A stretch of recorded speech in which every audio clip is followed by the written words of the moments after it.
Doctora, ¿qué tal? Buenas noches. Hoy día voy a explicar mi portafolio, en el cual escogí la parte de la válvula mitral del corazón. Es presentada por mi persona, Héctor Juan Sánchez Vargas. Bien, por ello debemos saber la ubicación de la válvula mitral. Podemos decir que esta válvula mitral se encuentra detrás del esternón en el corto espacio intercostal. Como vemos en esta imagen, la válvula mitral se va a ver involucrada en la parte superior por la aurícula izquierda y en la parte inferior por el ventrículo izquierdo. Estas vendrían a ser algunas relaciones anatómicas, pero también tenemos que entender que hay una parte anterior y una parte posterior. En la parte anterior se va a ver involucrado la válvula aórtica y en la parte posterior la pared posterior del ventrículo izquierdo. Asimismo tenemos en esa parte donde podemos la válvula mitral o la válvula bicúspide respectivamente. Ahora, ¿por qué se dice válvula bicúspide o válvula mitral? Tenemos que tener en cuenta también que tenemos algunas delimitaciones. Por ejemplo, la válvula mitral va a delimitar con el final de la aurícula izquierda y el inicio del ventrículo izquierdo. Asimismo, este va a formar parte del orificio auriculoventricular, sobre todo en el lado izquierdo, ya que este suele ser su posición original. Y asimismo es rodeado por un anillo fibroso. ¿Qué vendría a ser el anillo fibroso? El anillo mitral fibroso. Pero como ya mencioné respectivamente, ¿cómo es que se conforma ese anillo mitral? Ya que este va a presentar ciertas valvas, va a presentar cuerdas tendinosas, va a presentar músculos papilares y asimismo un anillo fibroso. Bien, las valvas. Como ya sabemos, este anillo, esta válvula mitral o válvula bicúspide, como su propio nombre nos dice, válvula bicúspide se va a ver conformado por dos valvas, la válvula anterior y la válvula posterior. También vamos a tener la presencia de cuerdas tendinosas. Esas cuerdas tendinosas van a funcionar como soporte o parte estructural que va a unir a estas valvas con los músculos papilares. Y de esta manera van a evitar que se hundan hacia las aurículas.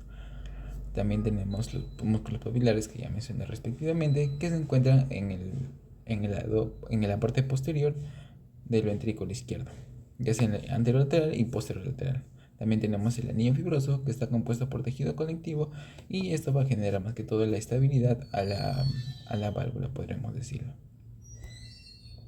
Pero para ello tenemos que tener un funcionamiento, ya que en el corazón vamos a tener una parte diastólica y una parte sistólica.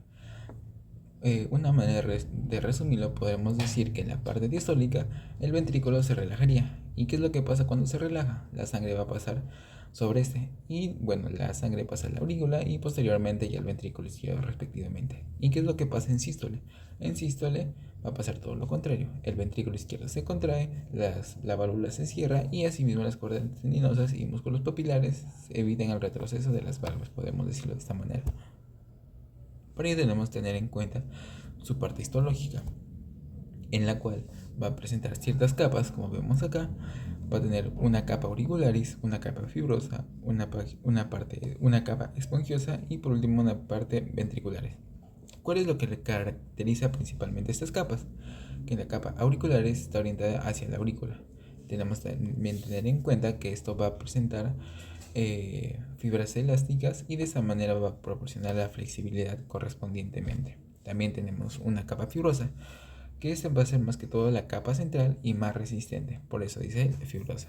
Tenemos que tener en cuenta que esto va a tener colágeno tipo 1 y lo que va a brindar este soporte mecánico ante estas capas.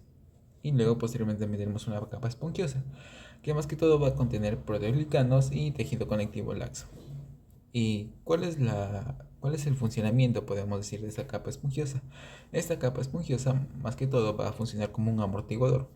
Y luego tendríamos ya la capa ventricularis, que va a estar, lo podemos deducir de su propio nombre, que es ventricular, que está orientado hacia el propio ventrículo. Y más que todo va a estar relacionado a las fibras elásticas y, bueno, en la movilidad de este. Luego tenemos una parte embriológica. Esta parte embriológica va a dar la formación que suele darse entre la cuarta y octava semana, donde ocurre la proliferación del mesenquima, se forman las valvas y se desarrollan las cuerdas tendinosas y músculos papilares. Luego, una importancia embriológica que puede relacionarse a esto, que puede dar algunas alteraciones como estenosis mitral congénita, algún prolapso valvular y defectos auriculoventriculares. Y eso vendría a ser todo con respecto a la válvula mitral. Gracias.